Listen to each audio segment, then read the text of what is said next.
Good morning, good morning. This is our week number 4. So, first week on the study of Old Testament, focusing on the character study. So, it's about Bible study, and there are several different ways that we do Bible studies, especially depending on what kind of literature that we are dealing with. In this class, we are dealing with something called narrative. Narrative is basically a story.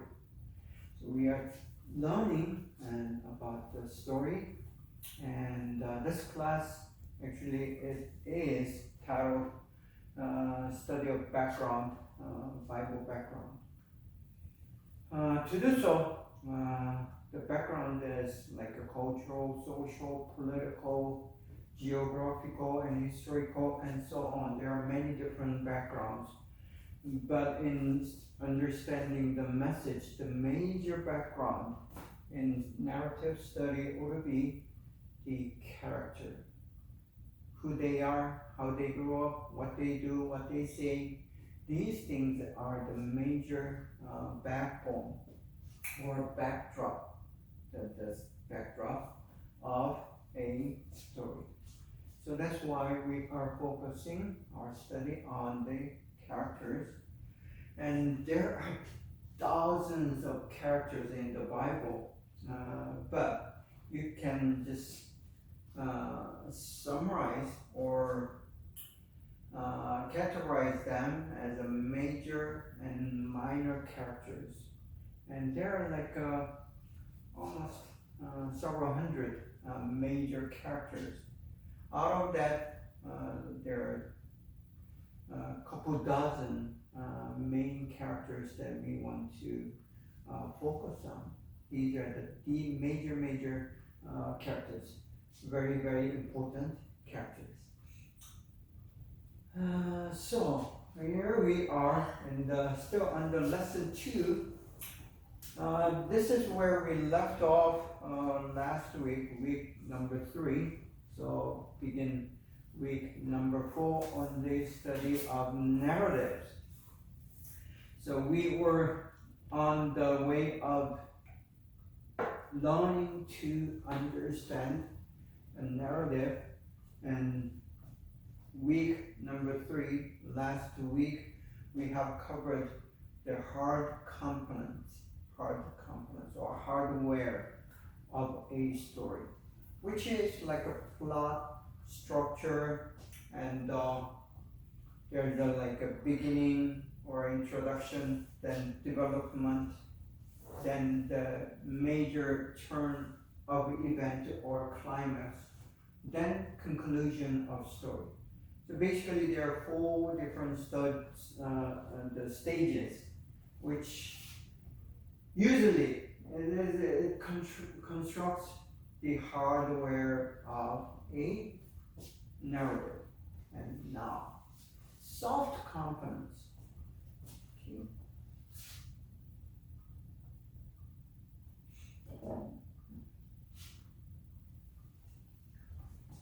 Okay, characteristics. Characters, whether it's in the Bible or drama, movie, characters does have characteristics, which makes that character unique, and they have certain role in the story. Usually, most narratives have the characters who are good, who are evil. And we usually like good characters. Those are like not bad guys. So the evil ones are so-called bad guys. If you see the movies, like Batman, for example, there's a bad guy, Joker. He's the evil one. And then good guys, Robin and then Batman. They are good guys. So all the stories, whether it's a modern story or ancient story, do have good guys and evil guys. But that's very how would I say, one of the simplest, most simple way of characterizing a character. There's more complex than that. Sometimes in the Bible stories, there are characters who are not so clear whether he is good or bad, and whether his action is good or bad. And sometimes these bad characters, like King Pharaoh of Egypt, he becomes certainly a good character by biblical standard. Biblical standard, which what I mean by the biblical standard is whether this character is working toward the development and then positive influence of the good character or the main character of Bible. For example, in story of Exodus, Moses and King Pharaoh is like in conflict situation. But in the story, Pharaoh sometimes helps Moses in a certain way. So that happens. Also, for example, the Judas, one of the 12 disciples of Jesus, he's the one who sold Jesus to Roman, the authority or the Jewish authority. So he's the bad character, evil character. But by selling Jesus to them, Judas, he fulfills the prophecy that is given in the Old Testament.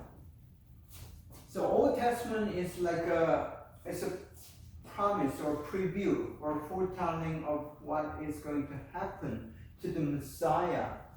And there are many of those prophecies. And one of them is that the Messiah, will be sold with the silver. And that is fulfilled by Judas.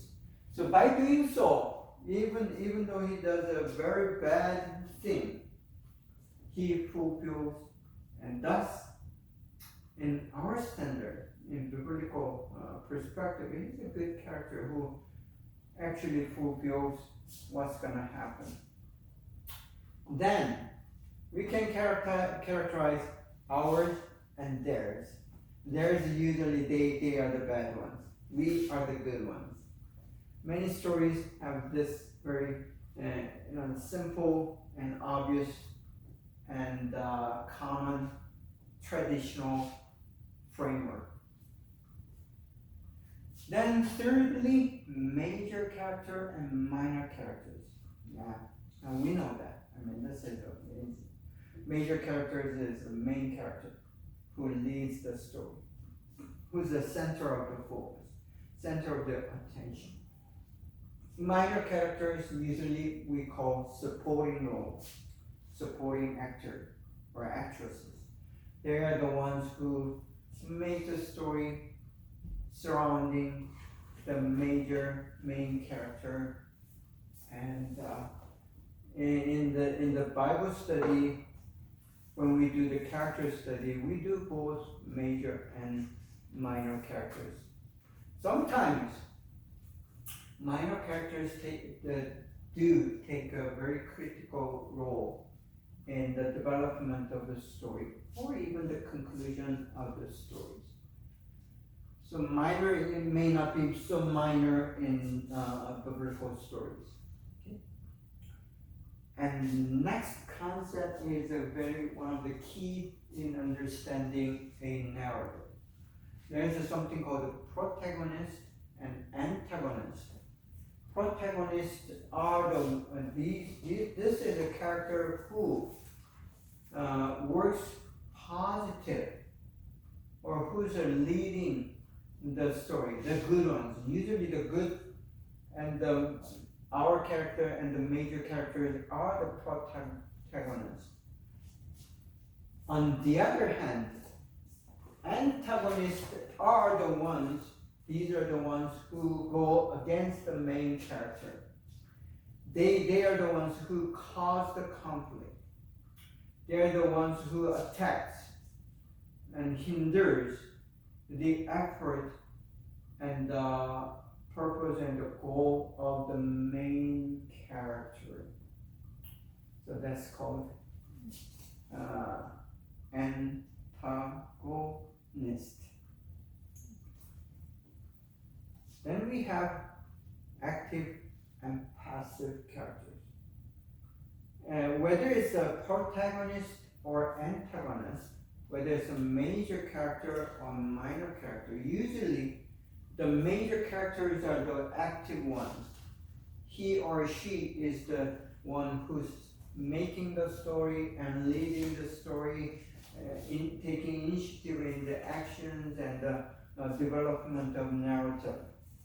So these are the active ones.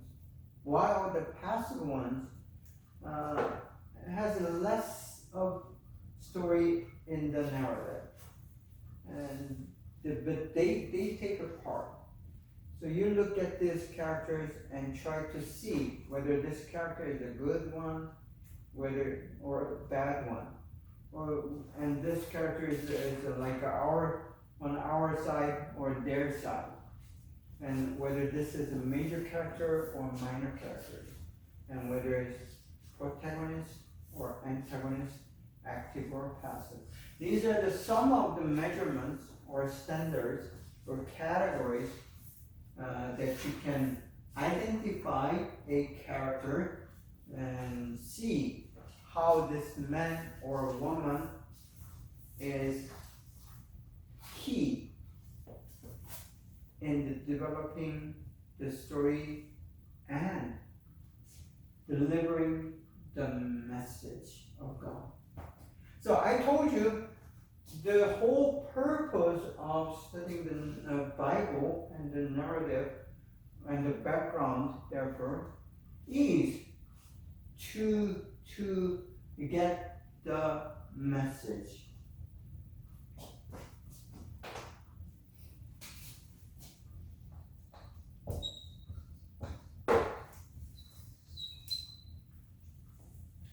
So always the message is the key to any study of Bible. So don't lose your track or go sideways. Always try to remember the reason that we are doing a Bible study, the narrative study, is not the character, not the episode. These characters and episodes are there to help us to understand what God wants us to know. So God is trying to let us know what the life is like, how we should live, what the end of the whole thing is going to be. So these are the reasons. So remember the message. Then another software or soft component in understanding a narrative and the character is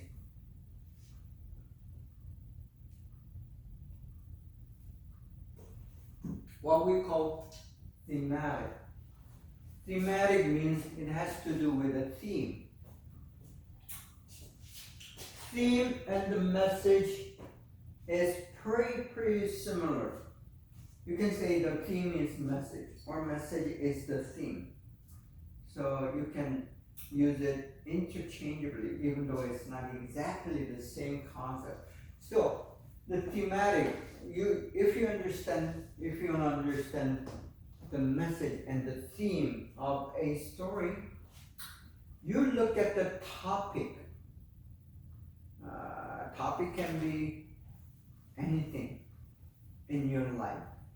Anything that we deal with the existence, these topics are in the story. For example, Jesus heals a blind man. Okay, blindness or sickness or inability is the topic of that story. So Jesus and this character, the blind man, they are dealing with the topic of blindness, which is a very, very like a physical challenge and life challenge for that particular character. But it's not only that person. There were many who were blind. I mean, we still have many who are blind in our society. Some born with blindness. They never seen how the world looks like. So people ask why some people born with blindness, while most of us are born with a good eyes. That's an issue, that's a problem, that's the topic that the story deals with. Or it can be death. One of the friend of Jesus, or the followers of Jesus, the disciple, one of the disciples is called, his name is Lazarus. Lazarus is a brother of the Mary. And he suddenly get ill and he dies. People die. We do. So death is nothing that is that's unusual. But when a very close friend or disciple of Jesus dies, and people at the time, they begin to ask, if Jesus is the Messiah, if he's indeed, if he is the Son of God, if he is so powerful, if he can do anything, why wouldn't he make him not to die? Can he just prevent Lazarus from dying? But Jesus says, okay, I'll be there. When he was asked by Mary to come and heal Lazarus, because they know that Jesus is, if he wants to, he can heal and make him better. But Jesus said, wait. And the time passes, 2 more days, and then Lazarus dies while Jesus is in another town. So they begin to have their funeral and put him in the cave, and Lazarus begins to smell because he's dead. And Jesus comes, and what he says is, Lazarus, come out of that cave or tomb. And he does. So the topic in this story, Jesus raising the Lazarus, topic is death. A sudden death of Jesus' disciple, one of Jesus' disciples. Now, that's the topic. The theme is the power of God, or the Messiah raising a dead man. That will be the theme. Or more of Jesus overcomes death, of the matter of death, or issue of death. Or the Messiah wins over the power of death. That's like going to be the theme. So can you see the difference between the topic and the theme? Topic is what are we talking about? what are we talking about? Or what does the story is talking about? That's the topic. And the theme is, how does the author and the story tells about the topic? So what the author or the story, sometimes character, is saying about the topic or the theme or the message of that particular story. So through looking at the characters, how they interact and what they say and what they do, we want to find out the topic and the theme. The lesson, the lesson could be a little more less than the theme, but there are one or two or more lessons in a story rather than a theme. The theme is the major message, and still we do learn from the story. So lessons like, for example, the story of Lazarus that I just told you, Jesus raises and come back, and he actually make Lazarus to come back from death. And there could be some lessons. You could say, why then Jesus waited another 2 days and let Lazarus die? He could come and just help them. And the lesson would be, Jesus, the Messiah, has his time plan or timeline, or his way of doing it, which we may not understand at the time.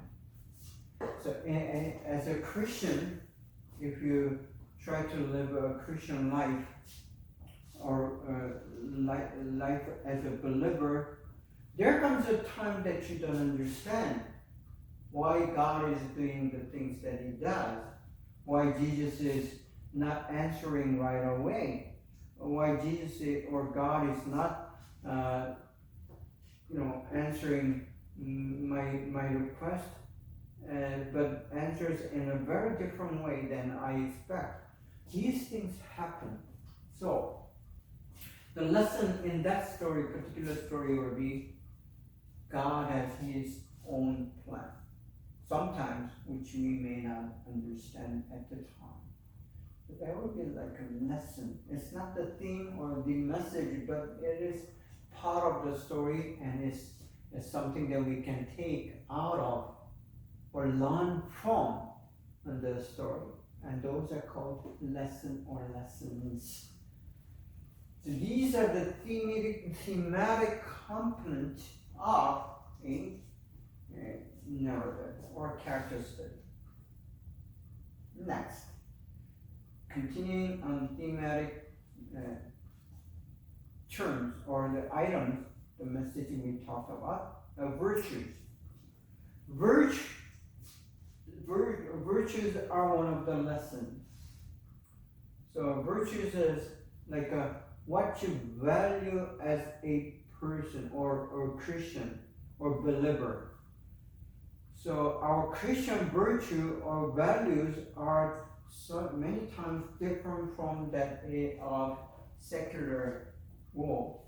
For example, today's secular world that we appreciate and we do have a very interest or need for materialistic fulfillment, satisfaction, so-called riches and wealth, or well-being. To have a well-being, that you also need wealth, the money. But the Bible says possession is just possession. It can come, it can go. As you study the story of Job, very ancient literature, he's the one who had all the possession that he could. He was the richest guy in that area. Today's like a Musk or well, yeah, that's just one I can think of. He's super rich, yes, so-called super rich. And one day, all his possession and all his children and even the wife are gone. Children are dead because of the natural disaster, which you will also ask, why God? Why all this? All 10, the daughters and the son are gone in just a second. So he's left as a father who does not have any children. And the wife says, curse you, Job, and I'm going to leave you. And she just goes away. When these things happen, now, the money is just gone. The possessions are gone. And what Job is saying is, God is still my God. It doesn't change anything. Of course he grieves, and he's in very deep sorrow. But one thing that he has not done, even though he does complain against God, but that does not change his trust in God. So, that's how the Bible tells or teaches us some of the virtues. So we learn the message ought to be in the story of Job all throughout these many chapters. It's a long story. But in all, the message is, in spite of everything, the reality that's surrounding Job, or context, or the situation could not affect Job's trust in God. But that doesn't mean that he did not complain against God or had some grudge against God. He did. But still, he did have grudge against God. He did not distrust God. In that grudge and complaint, he still trusts God. So that would be the message. Trusting God, whatever the situation is. And trusting God in spite of all the emotions that you have against God. So you trust. The virtues, he was patient. He was seeking who God is really. And then virtues, there we learn that his 3 friends are coming from distance and to have stayed with him and went through all this grieving process. Even though there are some episodes back and forth in the story. So there's like a virtues, Christian virtues that you learn from the character and the story. Perspective is the way that you look at the reality, the surroundings or situations, and what's happening in your life. So people have very different perspectives. From person A to person B, it's different. From male to female, that's different. Even within same culture and even within the home, we do have very different perspectives. And the reason that we study the character is to find out what a biblical perspective is. What biblical perspective is. Another way of saying that is, the Bible tells us how God sees the world, how God understands the world, how God wants us to see. So that's what we call perspective.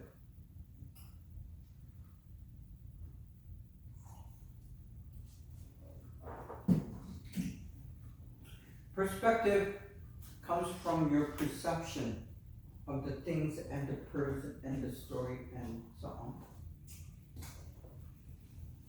So as you see, you not only just to see, but you receive, and then you interpret, and you try to understand, and you come up with a certain conclusion.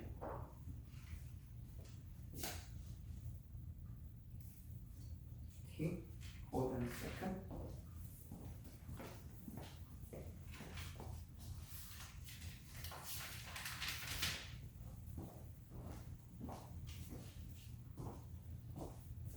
So, the Bible study, whether it's narrative, whether it's character study, whether it's a background study on the culture or political issues and social issues, you try to come up with and try to find how a character or characters in the story perceives what happens to her or him. So we go into his or her perspective and try to compare that with divine perspective or biblical perspective.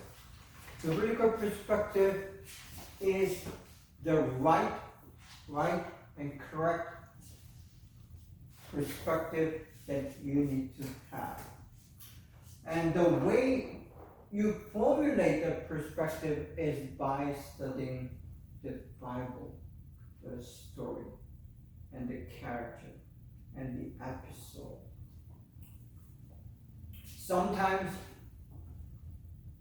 they do have a good, right perspective. Sometimes these characters may not have a good, right perspective. Okay. So the perspective is how you see the world, and that is one of the things that you try to learn from the character study. Now we will go a little further into the theme and the topics. Because by understanding the topic and the theme, that you come up with the message or messages, and then also lessons and perspectives and so on.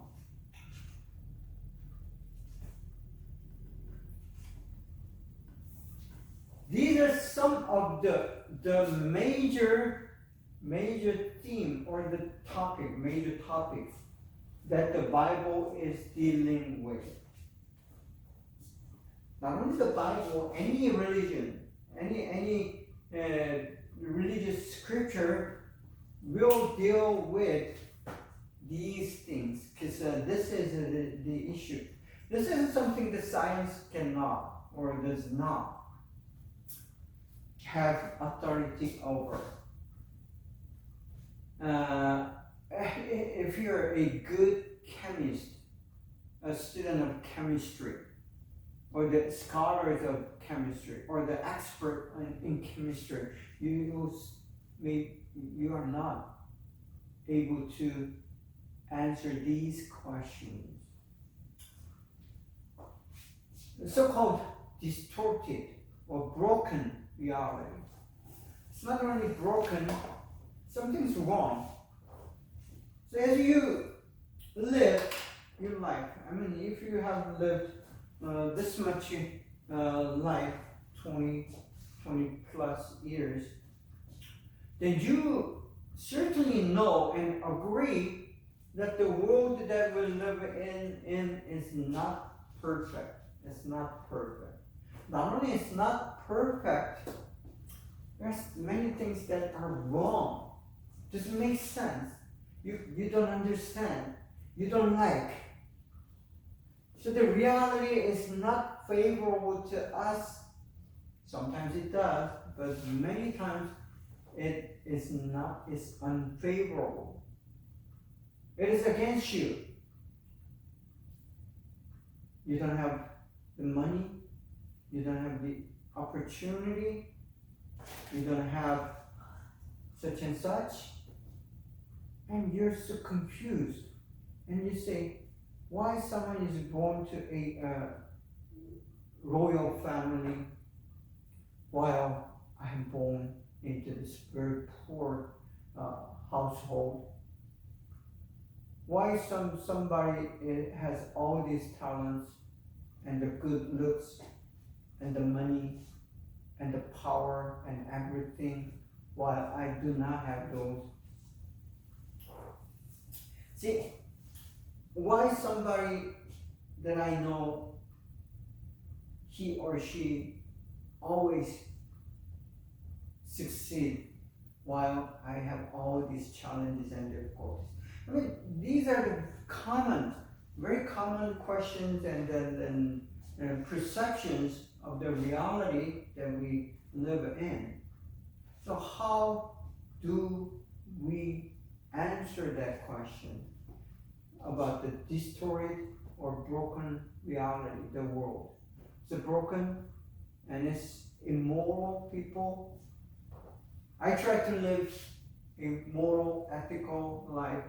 I try to do good things while they're the ones who does very evil and bad things and commit crime and then steal and lie and all these things. As you look at them, because it's real.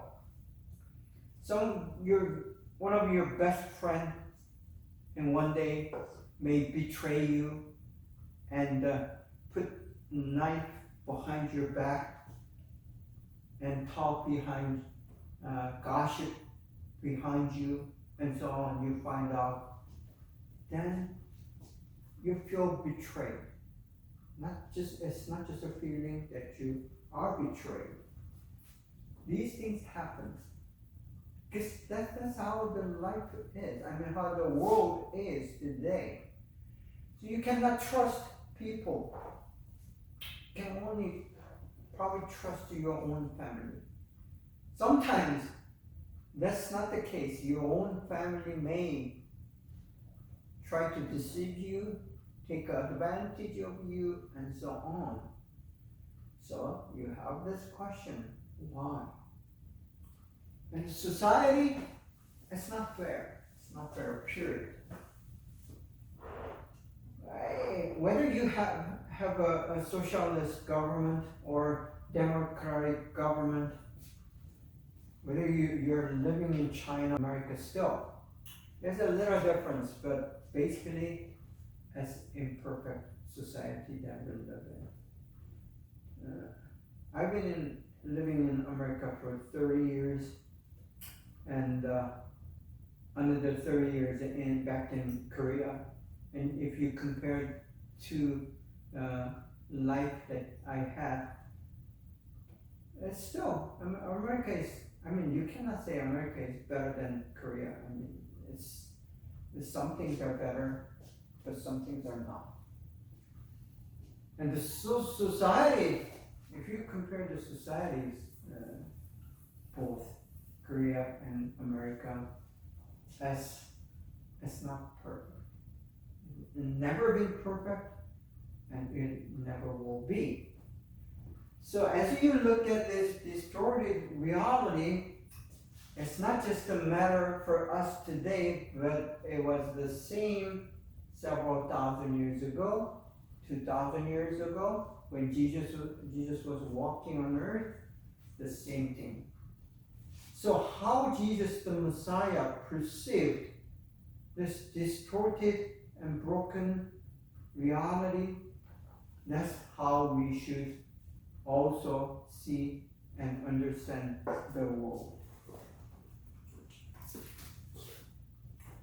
Continuing on the theme of distorted reality, insufficient resources.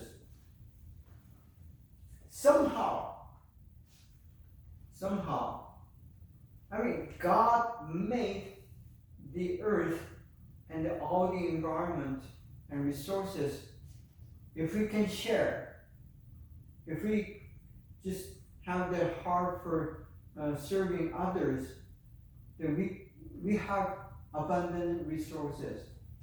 But there are always these greedy people who wants to have more and more and more, and take advantage from having more. So this makes us to have very insufficient resources. Money is limited. The water is limited, and the house unlimited. Everything is limited. It's not because God did not create with a sufficiency, but it is human birth. That's how the Bible perceives, and it is embedded in the story of these characters. Sickness and death. Yeah, Bible does depict or picture or shows what sickness are, why the death, and how we should deal with it. So the characters in the Bible, they deal with the death.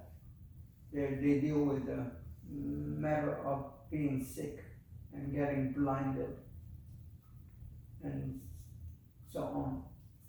So we do see these in the stories and in the characters. Suffering and toil.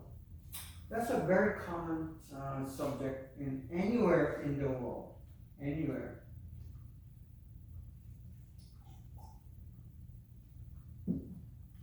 Whether you're living in a poorest country or richest country, it doesn't matter.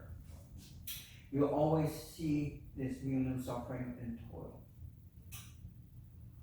And there is something like a needless death caused by this mass shooting. I mean, they just shoot people and kill for no reason. If you don't have a gun, they use knives. And I don't know. When I grew up, when I was a little young, you didn't see that many stories of these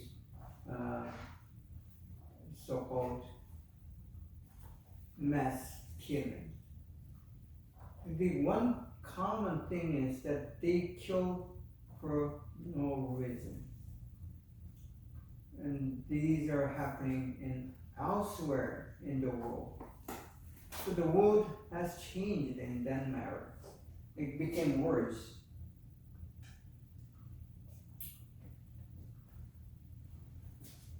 So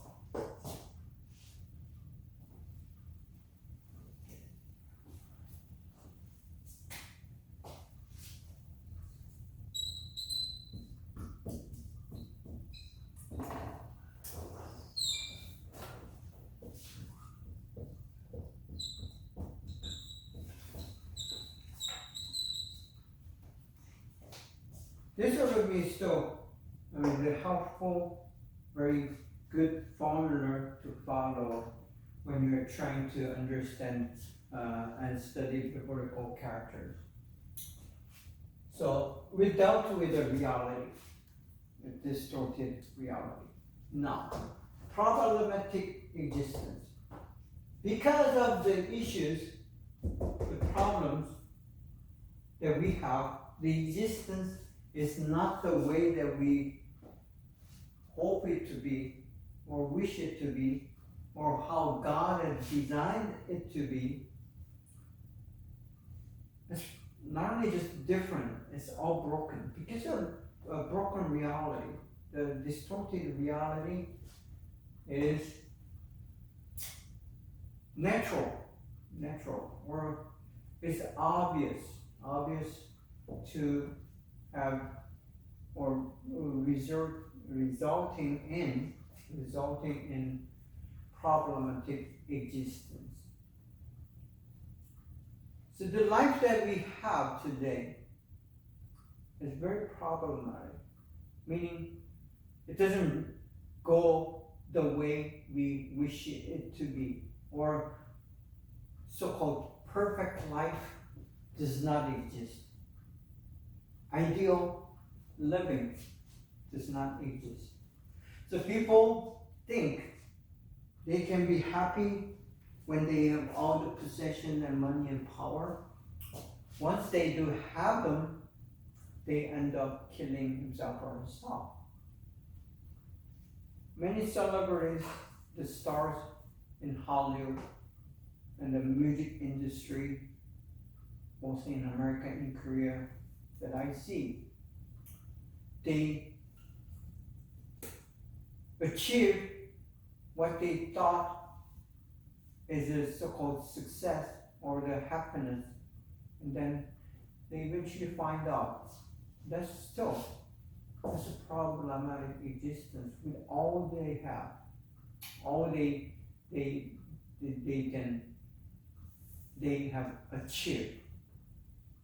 The problem doesn't go away because the reality is not the way it should be. And whatever your effort is in this blank, you still have the existence that is against you, or empty, or still more problems than before. Not only, and the problems can be translated into these terms, so-called crisis and conflicts. The most common and difficult crisis and conflicts that you have is not the money, it's not where you live, it is in relationships. So all of these, the crisis and conflict that you have may seem like caused from or caused by money. These days it looks like it, but it is, and behind is personal crisis and personal conflict. It's relational. So we, in the Bible, the characters that we study, you look at these interpersonal crises and interpersonal conflicts and try to see how they resolve them in the way God wants them to resolve. So that's how we see the problematic existence of these biblical characters. Also, we have something called rise and fall. People do achieve success, but success does not mean that you're perfect or you're complete. Because once you are on top, there's always the possibility or danger of falling back or falling down. See, people have fear about being or having to fall or failure. So rise and fall, another word would be success and failure, or satisfaction against dissatisfaction. So this is a very dilemma for the two sides of your existence. So that's problematic. We do have problem with the way that we exist. All right, let's stop here and have 10 minutes break and we'll come back.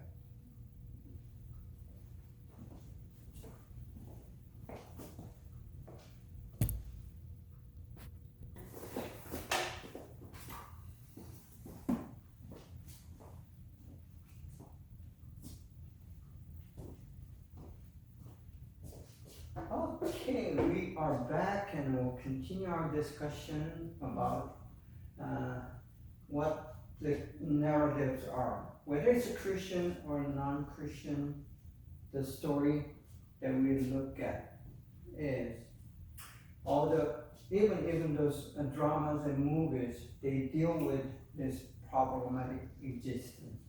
And they try to give their own answer, and the Bible tries to give its answer as well. So it's going to be your decision whether to believe that answer or this answer. And we make decisions. We do, but no matter what, we can agree that we have problematic or distorted, broken reality, and we do have the issues and problems with our existence. So that's common.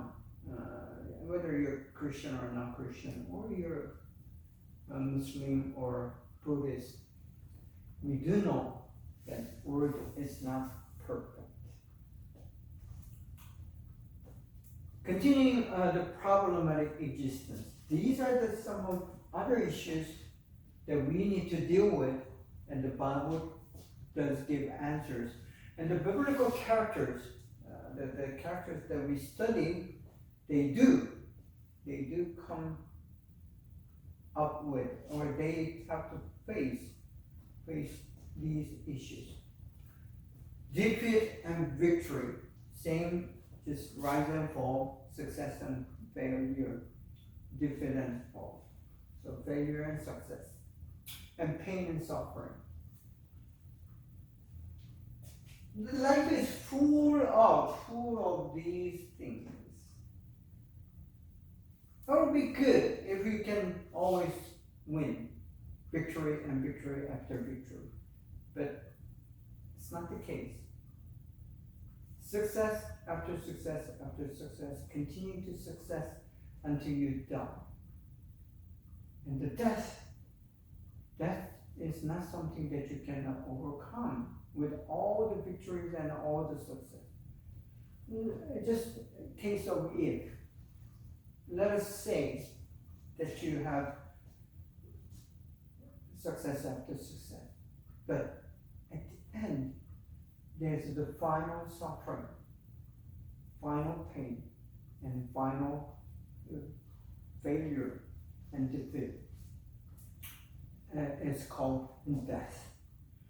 So the Bible deals with this problematic existence plus the end issue, the death.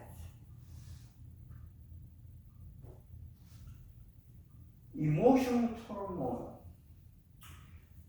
One of the issues, human issues that you want to deal with, or it is difficult, very difficult to deal with, is this emotional turmoil. When it comes to the matter of psychology,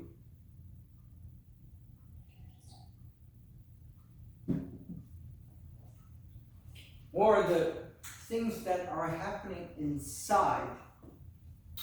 If you get sick, you can go to a medical doctor, and then they try to give you some medicine, and you can overcome whether it's cold, or whether it's a stomach problem, whether you have broken bones. These are the things that are visible, and you can deal with it more effectively. But when it comes to the things that are inside of you, what happens in you, then we have very difficult. Even though we have so-called psychologists or psychiatrists, the mental, the doctor who deals with the mental issues, you don't know if the cure, they give you some medication to deal with those internal issues. But that does not solve the hidden problem that gives or causes your emotional turmoil or emotional problems. For example, despair versus happiness. When you face despair, the reality may bring this despair for you, but the thing is, reality has never been favorable to human generation. It's always been hostile, and it still is. And that despair does not go away because we still continue to have this reality that gives you or causes you to have despair. And that means happiness is very hard to grab. Happiness can be momentary and it can be gone just like that, easily. So people from ancient days, years after years, and time after time, try to find a way to sustain happiness or have more happiness. And this is where the religion comes in, to provide the ways and the means to gain or earn happiness. The thing is,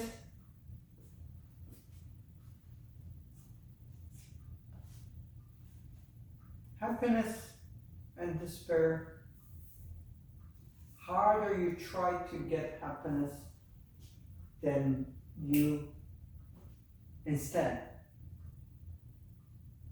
face more despair. So we were not able to resolve this problem and issue. Then fear versus peace. As you live and try to exist in this earthly life, there are many things that you are afraid of or that gives you fear or cause you to fear. And the fear of death is one. Fear of being isolated, that could be one. Fear of darkness. So people have this many different fears, but the underlying fear is fear of your termination of your existence. And you may consider something else in place of peace as an antonym for fear, but for me, antonym of fear would be peace. Fear is the state where you do not have this peace and the joy. And if you don't have joy, one thing that you would end up with would be the grief. So fear and the grief and other emotional, these negative emotions are the enemy to human existence. And all these biblical characters, whether it's Abraham or Sarah, Cain, Abel, Daniel, King David, King Saul, and then even John the Baptist and Peter and Paul, both Old Testament and New Testament characters, they do experience despair, fear, and grief. Bible does not make these human characters a superhero or superhuman. Samson may have superhuman strength, but that doesn't mean that he did not have grief or fear or despair. He did. Paul he is being pictured or recorded as a very solid and strong believer.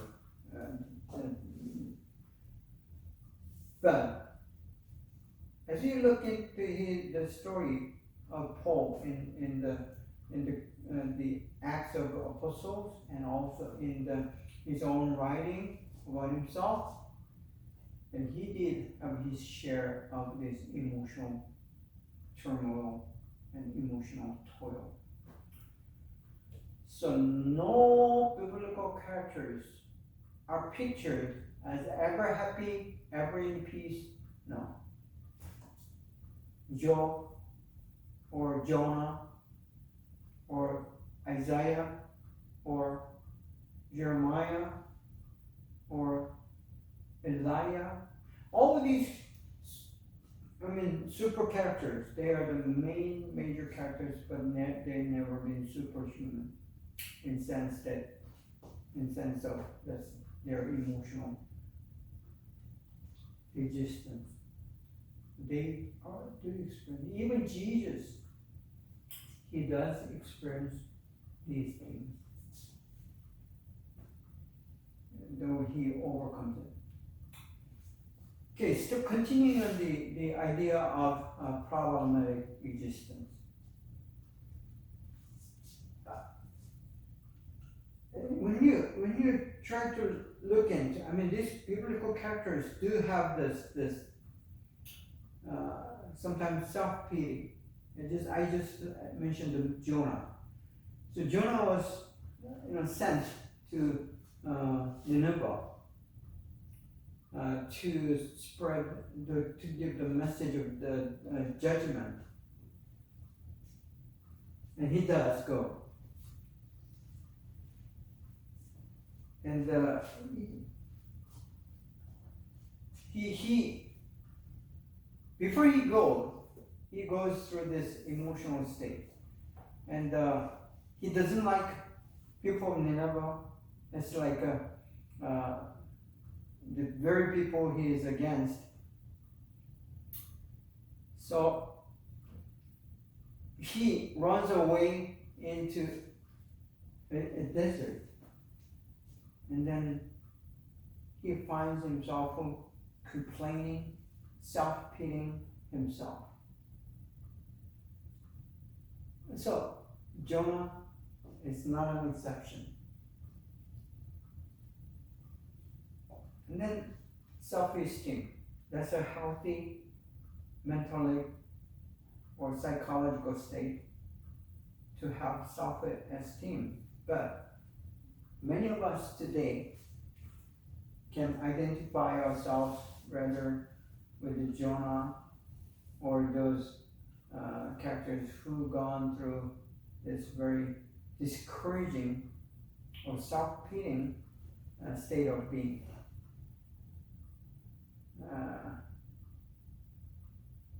Gideon is another example of having this self-pity when he was called by God. And then Aaron, the Moses' brother, he also had not had a very strong self-esteem. So is Moses in that sense.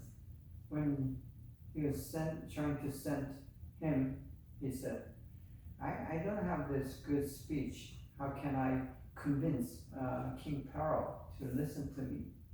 So there are, we do have these issues.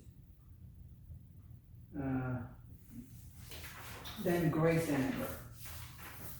And the Chinese character, that's common expression that we use in Korea to just give a very brief and condensed expression of how human emotions are. In Korean, we read hiro and ra, means happiness, angry, and then sorrow, and then joy. So, no, these are the things that we experience in human life. And some of them are good, some of them are not so good. So that shows whether you're in the Bible or whether in us in Asian culture, we do have the same understanding about human emotion and the instability and problems with our emotional state. Again, not only the psychology, but here it is. This, some of the very fundamental questions or the issues regarding self, who we are. So we call interpersonal. And interpersonal is between people. Interpersonal is me against me. So we do usually have at least two different self. And one who speaks and one who listens inside us. That conflicts. As same for all the human beings. There are those who have several different persona, but usually we have two different persona. One of the issues that we internal or interpersonal existence is ego. Ego is the word that comes from Latin, I believe. It means self. But when the psychologist, the Sigmund Freud, when he used that word, ego as a very strong self-identity that is inside you. It can be greedy, it can be very pride,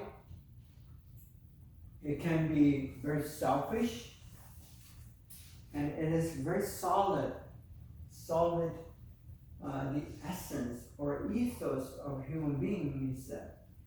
So every human being does have certain ego. I think, biblically speaking, he is right. We do have this ego, unshaken, unbroken, very solid, strong self. Even those who look very timid or soft or kind, that person still has that ego inside. Those who look gentle and soft outside may have more strong and solid ego inside. So egoistic means you're very selfish, but the word ego in psychology is a little different. And the Bible deals with this issue of ego. And the greed is the want and wanting more. You want more. You have $1 million, and then you want to have $10 million. Once you have $10 million, you want to have $1 billion. The human greed is never stopping, never stopping. It grows and grows and grows. It's never being filled with. This greed comes from your urge inside, that deepest want. It's not just need. The need in normal sense, need to eat, need to sleep, need to go to the bathroom, need to have a security and protection. That's not the greed. But the greed is having to have a desire to have more than you need. More than you need. So who makes that the standard line or the parameters for the need versus want? The Bible is clear. If you have something to eat per day and just one pair of clothes, that's a standard in ancient time. But for today, just pair to wear, just good clothes, and then house to live. That would be the basic need that's fulfilled. You can eat, you can have a place to sleep,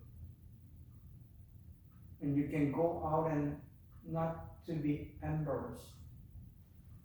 So that would be the need. And anything that is more than needed, Bible considered an extra, luxury. So that's where we are. Many Christians may not agree to what I just said, because the Bible is clear, and Jesus is very clear about that fine line. There's a very fine line, clear and obvious and well-explained line between the need and the greed for Christians. Pride. Pride is another issue that many biblical characters had to face. Not only like bad characters, non-Jew or non-believing characters, like a King Pharaoh or the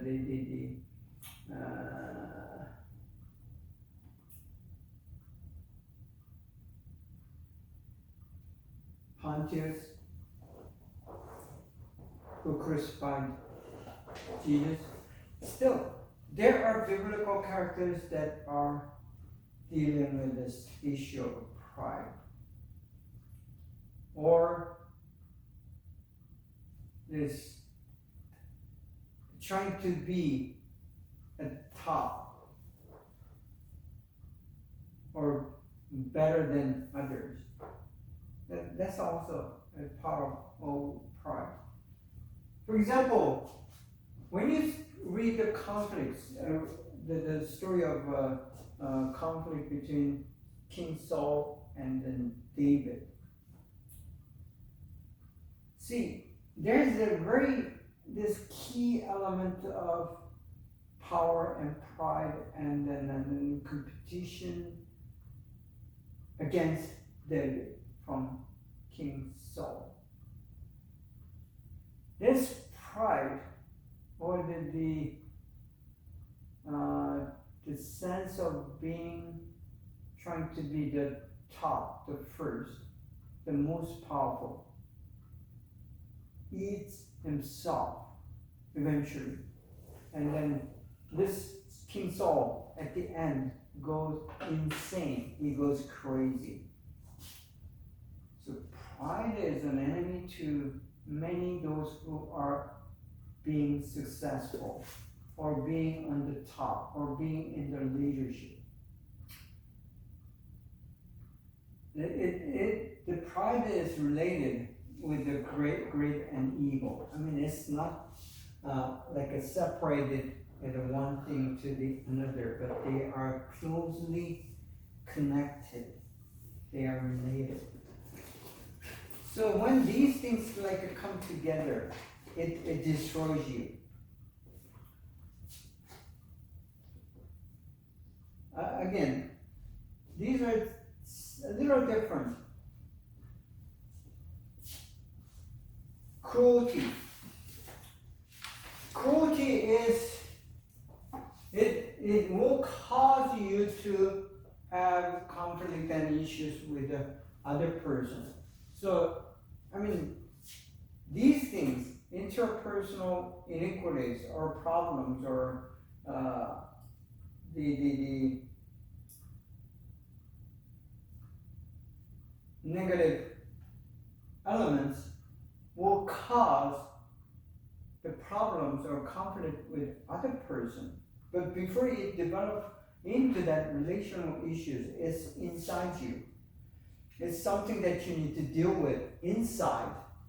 It doesn't come from outside, but it is within you. That's why I defined or identified it as interpersonal, inside, interpersonal. Cruelty, human generation, whether you're a man or a woman or Christian or not, even Christians, us, including myself, we do have this hidden cruelty against others, sometimes to yourself. We are cruel. We can be as cruel as anyone, the most cruelty that you can express. People ask, how can he or she does that? When you read this report of this cruel killing or cruelty against children, even own children, you can be, I mean, it is possible for you. You just don't realize that you're being cruel. You can blind yourself, and then same thing happens in the biblical characters. Indifference, you ignore other person, other people. That's indifference that I'm talking about. It's not like about the issues or the things that you can or you need to be indifferent, but people become indifferent against other people, especially when he or she thinks that person or they are less than you, then that they become cruel against them, and especially in the words, and then you ignore them in your words and actions. The discrimination, racial discrimination or ethnic discrimination or gender discrimination all comes because you become cruel against that person or the group of people. Because you are indifferent about them. You ignore them. You think they don't exist. Or even though they exist, they don't matter. They are not worth to give any attention to. So that's how indifference is. And that happens in the biblical stories. Sinful desires. This is a very common thing for any human being on earth. There is sinful desire. You may overcome sometimes, but you may not overcome sometimes. Even if it's once, your sinful desire wins over you, and you fail, and you become a sinner by definition. But most sinful desire, is the most critical one that is in the Bible, the Bible stories, and then these characters, is even the people of Israel, the Jewish people, they have committed this sin, the critical sin, the simple desire not to have anyone over your head. You try to be the Lord of yourself. You try to become the master of your own life. It sounds so good. When you hear this in the media and saying, you take charge of your own life. If it is interpreted that you are responsible for your own life, I totally agree, 100%. We are responsible for what's happening to myself because it is me who's making all these decisions and it is me who is doing these things. You cannot blame others for your own evil doings or your own mistakes. You are responsible 100%. That in that way you need to take charge of your own life.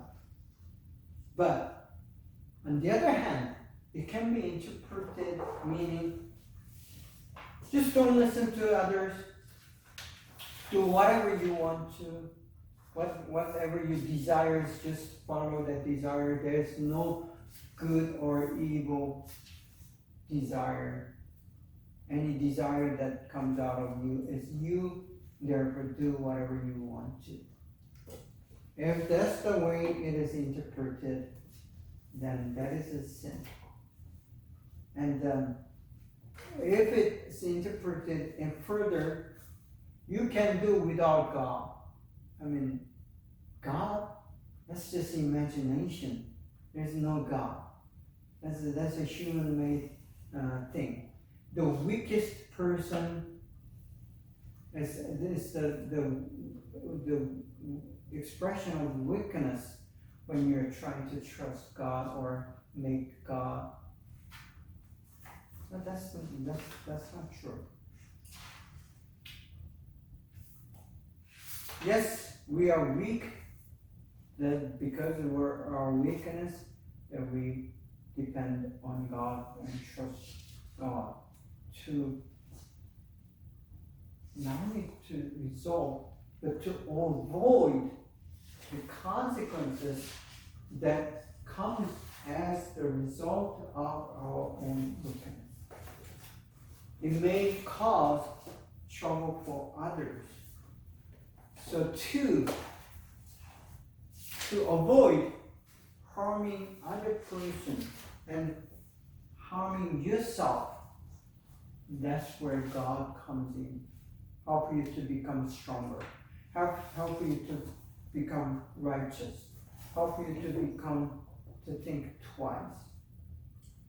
And in the Bible stories, in biblical characters, you find these struggles, the sinful desires, trying to make them fail.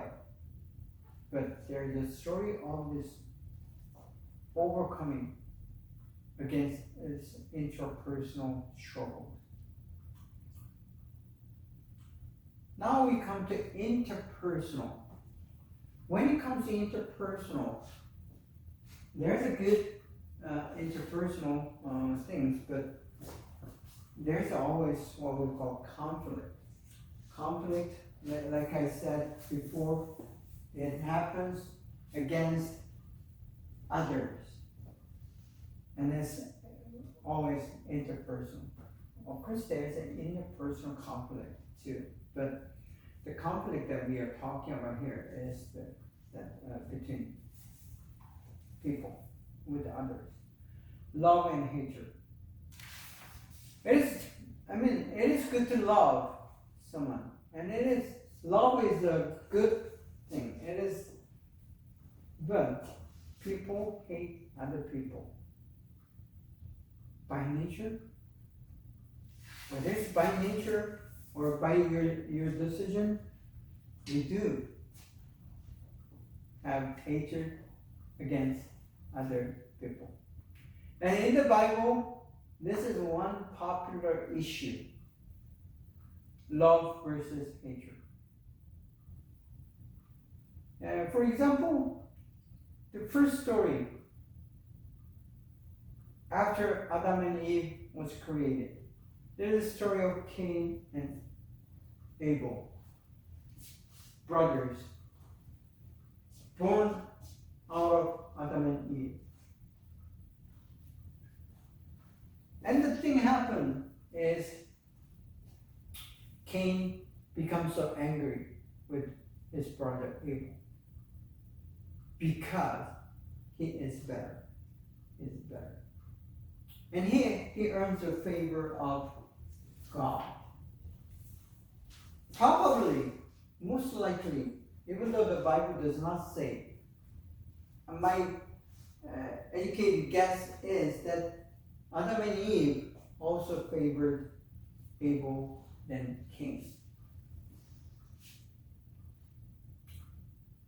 So the resolution he chose to resolve this interpersonal conflict is to get rid of the person rather than the problem. The problem was inside of him.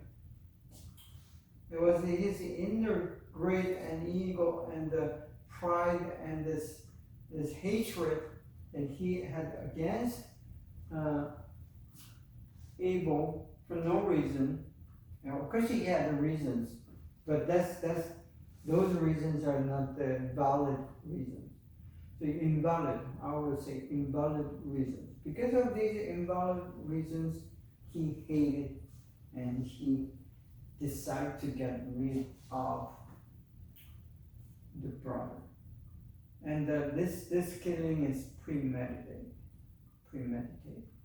Even though it may in the story it may look like something that happened as in spontaneous. It's not. If you read it carefully, he had this grudge against them for a long time and thinking about it, and then growing that idea of anger and hatred against his brother. And he commits a first murder ever in human history. The message is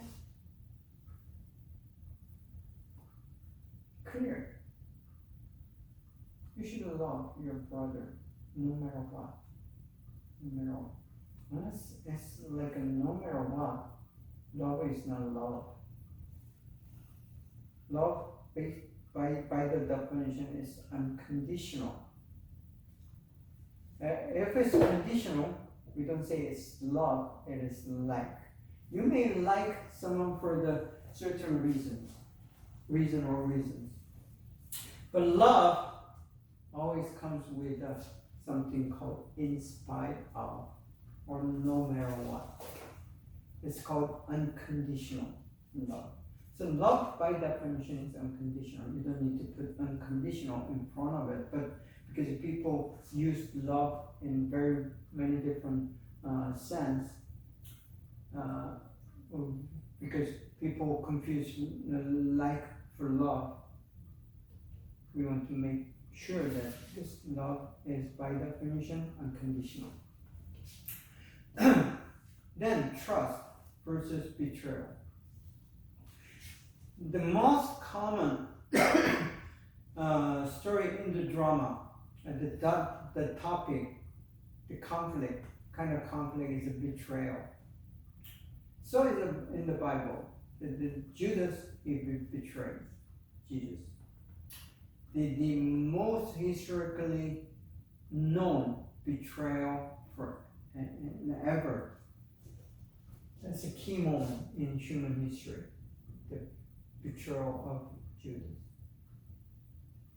And betrayal of Jacob. Yeah, Jacob against Esau, the older brother. He betrays him by tricking. So trust and betrayal is a very common topic, the theme, in most narratives. And so, as in the Bible, as interpersonal. Jealousy. By jealousy, King Saul tries to kill the David, the young lad. By jealousy, the wife of the King Herod asked the head of John the Baptist. By jealousy. By jealousy, the queen of the Babylon loses her place against Esther, the young queen. So the jealousy plays a very key part in the biblical story, and it is one of the key conflict issues in human existence. Whether it's big or small, whether it's between man and woman, or man and man, woman and woman, or between brothers, between co-workers, we do have this jealousy issue inside us. Many leaders, many Christian leaders today do fail because of this hidden jealousy or the pride, ego. The jealousy, it says, I'm better than you. I'm better than you. There's that personal inside you, always trying to tell you you're better than him, you're better than her. You should be better than her. Or he or she cannot ignore me. And these constant saying, or the voice that you hear from inside you, and it makes you fail as a believer, especially as a believer. This is one of the most common psychological or inner issue that you need to deal with, especially in modern days, where the media and even in school, everything is based on this competition. And when you're being compared with others constantly, as long as you wake up, then this jealousy kicks in, and it causes you to have problems and issues.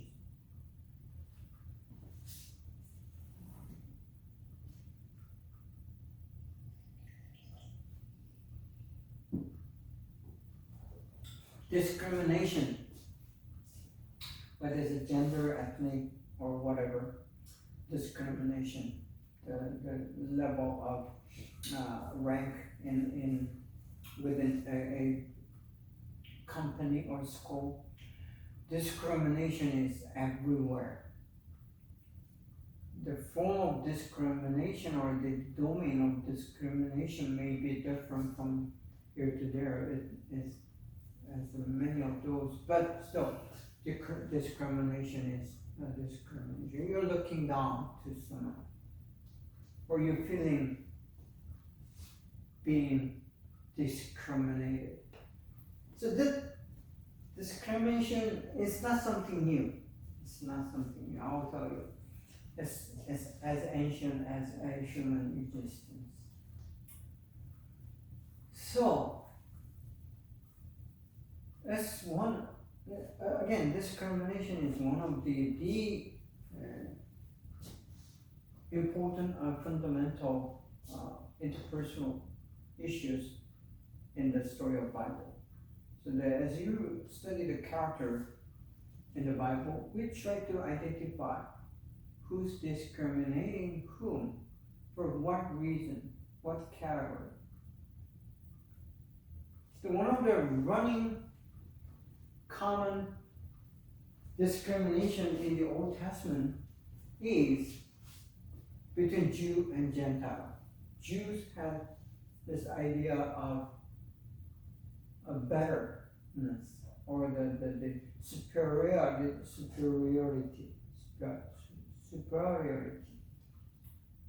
against Gentile. They felt better, superior against them. The reason? Because they are chosen people. They are people of God. It builds that pride in you, which you shouldn't. Being people of God or chosen people means you're chosen to serve the Gentiles, other nations, other people, so they come to know God as well. That's the meaning of the chosen or chosen people. It doesn't mean that you're better. The same idea and the same psychology or same misunderstanding about being chosen still is working against Christian faith. What I mean by it, some of the Christians, I would say many Christians today, at least what I observe from within the Korean church, they think they are better people than non-believers because they are Christians. I mean, being a Christian doesn't make you a better person. Doesn't. Never did. Make you one who is saved. You're a saved sinner against other sinners. Being saved is nothing to boast about, nothing to have pride about, because you're saved by God. In God's grace only. 100%. It is God who is saving you. You haven't done nothing that is worthy of to become pride or to have the valid reason to discriminate against others who are not believers. So this self-pride about you being a believer or Christian is one very critical thing that turns off non-believers. And for me, the Korean church, both in Korea and in the church, in America, as I observed many so-called church members and believers and Christians in the church, they think they are better. Because some pastors did teach that, even from Bible. Bible never told you that you're better. You're the same sinner, who just come to know Jesus. That doesn't mean that you're better. So discrimination, as you read the biblical characters, try to identify why they discriminate and whether it's valid or invalid. Then the doubt. Doubt is another thing that makes you a person. It's ironic, but people continue to doubt. Not only doubt others, but doubt about himself or herself. So this is, as you read the Bible, the very first story in the Bible, where the Adam and Eve failed. You know what their sin is? It's not the pride. It's not so much about disobedience. It's not that. They doubted God. they doubted God. That's the major thing. That is sin. That is the sin that Adam and Eve have committed. Disobedience comes as a result of having doubt against God. They did not doubt the existence of God because they are still speaking, but what they doubted is the intention of God, what God intended toward them. So today, if you sin, the same sin can come to you even as a believer. You never doubt that the heart of God, His willingness to provide us with the goodness, that's heart of God. And He has never changed because He is good God. And He always has a good intention for us. And it is us who's making the mistake of doubting the goodness of God. So I think time's up for today, week number 4. And we'll close here. And we'll continue from the last item, lies, in then week number 5.